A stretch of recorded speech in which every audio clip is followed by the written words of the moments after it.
The United States is the indisputable world's greatest superpower by every metric, be it financial, economic, or military. The US seems to stand head and shoulders above the rest of the world. However, with the turn of this new decade, could the balance of power be shifted? The Chinese economy has now far exceeded expectations and forecasts and is at its highest reading since April 2012. We've gotten so used to China being the leader, and China's relentless rise seemed unstoppable as the economy doubled in value 4 times between 1980 and 2010. That is a very, very impressive figure. China seems to leave everyone else behind. After several decades of being the top dog, the major question in international relations is now whether the United States' run as the world's greatest superpower is coming to an end. Ray Dalio made an in-depth video on this topic titled The Principles for Dealing with the Changing World Order. In it, he talked about how the world order is changing and that China is coming out on top. He's not alone in this thinking either.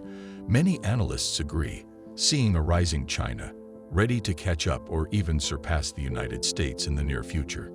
Several metrics have been presented to show how this will be possible and how Beijing will continue to grow at the unprecedented rate it grew in the last few decades. In fact, for many, the question is not whether China will become the strongest global superpower, but just how soon. However, from my perspective, this is not only impossible, but the idea that Beijing will surpass Washington is based on a closed circuit of thought. In this video, I'll explore just why China will never surpass the US, the reasons for it, and my backing for this. This is a game of global superiority, and though the US, in recent years, seems to be in somewhat of a decline, it is still head and shoulders above China. Let me tell you why. And as we dive into the deep issue of economic, military, and soft power dominance, please feel free to like this video to counter the CCP bots that often do not approve of anything anti-China. I really appreciate your support. All right, now let's get back into it. China is largely viewed as the only country with the raw potential to become a true global peer to the United States. This mostly comes as a result of its economic growth, which is projected to surpass the USA. To China's credit, the immense level of growth the nation has experienced in the last half-century is nothing short of miraculous. China has grown from being a struggling nation to being up there with the rest of the world.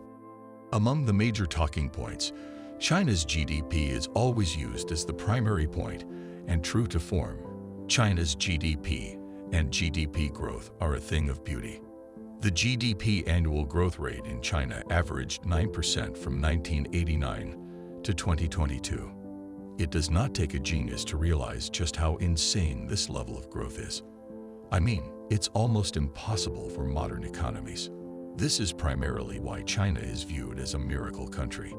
By the same metric, the GDP annual growth rate in the United States averaged 3.13% from 1948 until 2022. When you compare these values and the forecasts that are given, it's easy to see why Chinese dominance has become a large talking point. When you bring in the actual gross domestic product value for the nations, they paint a different yet similar story. China's GDP is worth just under $18 trillion, according to official data from the World Bank.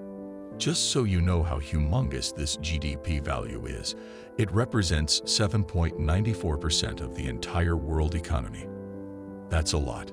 Despite this impressive GDP figure, China still falls shy of the $25.46 trillion GDP value of the United States. Even with this massive difference, many believe that when you factor in the GDP growth rate and the relative GDP difference between the two, China is on pace to surpass the USA. Well, I think not, and let me explain why. You see, GDP is not the end-all, be-all factor. In fact, it's largely misleading when used in this context by those who are adamant that China's economy will surpass that of the USA. The GDP measurement was originally designed to measure mid-20th century manufacturing economies, a time when manufacturing and industrial booms largely determined how developed a nation was and how much growth it was experiencing.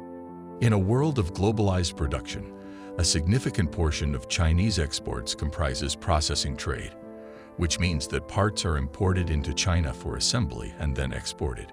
China excels in assembling and being a manufacturing hub, but when it comes to technology and intellectual property, it heavily relies on imports from elsewhere. To better understand this, let's look at the World Bank data on payments for the use of intellectual property. The United States, with over $128 billion in payments received, is the leading source of innovative technologies by a wide margin. On the other hand, China received a respectable but relatively modest $11 billion in payments. This technological and knowledge superiority extends to various fields. The distribution of highly influential articles in science and engineering also tells a similar story, with the United States accounting for almost half of these articles, more than 8 times China's share. The breakdown of Nobel Prizes in physics, chemistry, and physiology or medicine since 1990 further emphasizes this point, with 114 going to US-based researchers compared to only 2 for China. In a nutshell, the US is significantly more advanced in the technological sector, allowing it to create cutting-edge and progressive tech. This technological prowess extends to the military as well. The US outspends the next 9 countries combined on defense, with a significant portion allocated to research and development. In 2012 alone, the US spent over $79 billion on military research and development, which is more than 13 times what China spent during the same period. The funding dedicated to technological advancements that enhance a nation's military capabilities should not be underestimated. Building the scientific and industrial base required to develop advanced weapon systems takes time. As the complexity of these systems increases, the gap between nations widens. For example, the development of jet aircraft in the 1960s took 5 years, while today it takes 15 years to design and build the most advanced fighter aircraft. Military satellites can take even longer. Even if another country manages to build the necessary scientific and industrial base, there will be a significant lag before they can possess the advanced weapon systems that the United States already has. The Pentagon has resources and infrastructure in place that China does not possess. Moreover, the US prioritizes military advancement, ensuring it stays ahead of potential competitors. China's lagging technological power is one of the reasons why it can't surpass the US either economically or as a de facto global leader. China's debt bubble adds another dimension to this. Chinese mortgage holders have been withholding repayments, and the structured debt is piling up, creating a crisis. China is facing a significant challenge, with a state-owned enterprise holding $850 billion in debt that cannot be paid, contributing to a staggering $43 trillion debt burden, almost 3 times the size of its economy.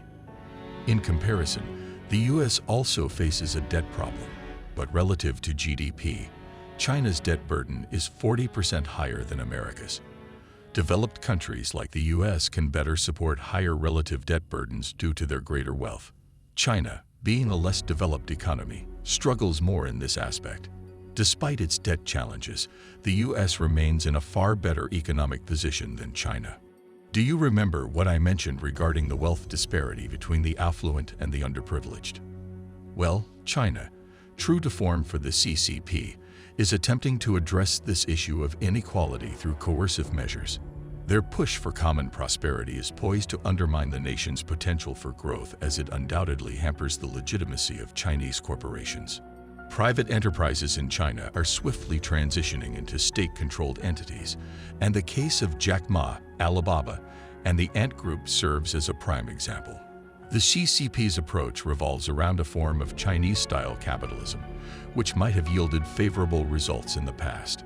However, as the nation expands and companies flourish, the repercussions seem to point towards a negative impact on the economy, exacerbating inequality within China.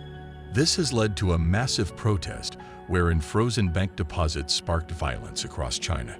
Economic hardships have driven people to take to the streets, expressing their anger and frustration.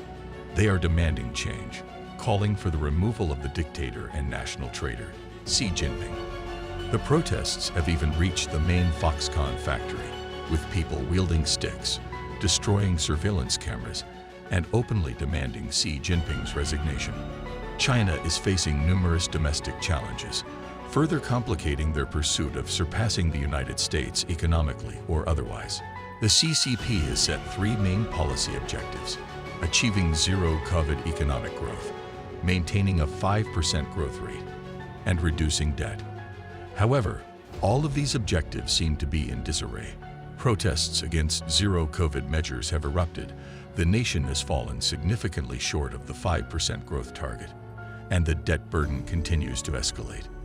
It's safe to say that rectifying these issues will require significant time and effort, putting China's ambitions on hold. But there's more to China's struggle. Have you ever heard of soft power? It refers to a country's ability to influence others through persuasion and attraction, rather than coercion or force. Soft power relies on cultural products, arts, and science, serving as the final touch to assert a country's dominance or standing in the world. The United States, with its extensive cultural influence, has perfected this approach. American culture permeates the global stage, whether through products, films, or television series. However, China's situation is different. Despite its rich history and long-standing traditions, Chinese culture has not gained widespread adoption or international prominence. Even platforms like TikTok, which intended to showcase Chinese culture, have predominantly featured American content. This lack of soft power negatively impacts economic growth and prevents China from assuming a global leadership role akin to the United States. China's soft power deficit is evident, especially in its own continent of Asia. Despite being the most economically powerful nation in the region, China lags behind other countries when it comes to exerting influence through soft power. Nations like South Korea and Japan come to mind as countries with strong soft power influence. So why does China struggle in this regard? The answer lies in its similarities to North Korea. China's stifling of creativity through strict regulations and censorship impedes its ability to foster cultural expression. By selectively censoring online content, the CCP can control what thrives and what withers away, severely limiting creative output. While Asian culture enjoys global consumption, Chinese culture's share of the market remains minimal. This indicates China's inability to globalize itself effectively. The CCP's inward-focused policies, insisting on doing things the Chinese way, hinder the country's soft power development. Consequently, China's competitiveness and the standing of its companies suffer. Recent events, such as the Alibaba and Ant Group saga, where political motives overshadowed global financial records, highlight the implications of these issues. It's worth noting that throughout history, there have been predictions of rising superpowers surpassing the United States and leading the world. Japan, for instance, was once pegged as the nation that would outpace the US in terms of its economy. In conclusion, while China's rise as a global power is undeniable, the obstacles it faces internally and externally make it unlikely to surpass the United States in the near future. The CCP's approach to addressing inequality and controlling the economy raises concerns about the sustainability of China's growth. The lack of soft power and restrictions on creativity impede China's ability to shape global narratives and exert cultural influence. While the discussion of China's potential dominance is intriguing, it is essential to focus on the present realities and the pressing issues at hand. China's survival and resolution of its current dilemmas should be the immediate concern. Only when these challenges are effectively addressed can we revisit the question of China overtaking the United States. Please don't forget to subscribe to my channel for more engaging content, and remember to hit the like button to show your support. Thank you for watching.